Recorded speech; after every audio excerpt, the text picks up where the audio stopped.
what are all the things that can go wrong with the big toe joint? So normal range of motion of the big toe joint, it should be fairly flexible. This doesn't pertain to be the case in everybody, but as long as you're symmetric and have pretty good flexibility, you're in good shape.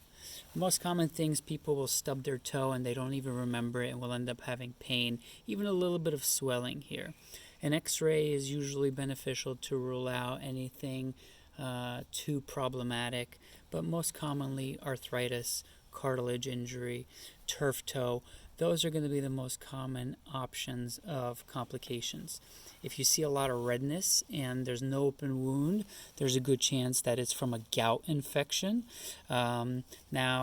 Sometimes I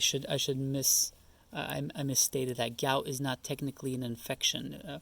It is from a gout flare-up, but a bacterial type of infection.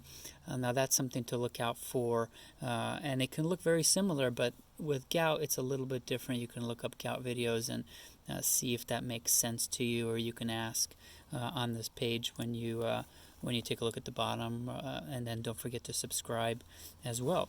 Bunions can occur, so you'll see a bump.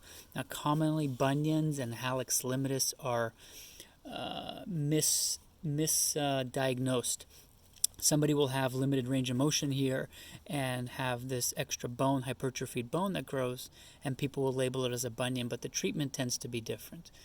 So hallux limitus treatment is different than bunion treatment. And it's very important to differentiate between the two diagnoses. Down here on the bottom, most common thing, sesamoid pain. So you have typically two sesamoids.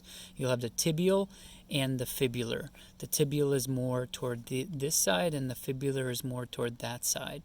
You can step on them, you can fracture them, you can stress fracture them. They can be very tender. You can strain the tendon ligament back here. That can happen. On rare occasions, people will lacerate the extensor hallucis tendon. That can be a problem as well. Bruising can be seen in the area. Callus formation can be seen in the area, and that's probably the majority of the things that can go wrong with your big toe joint.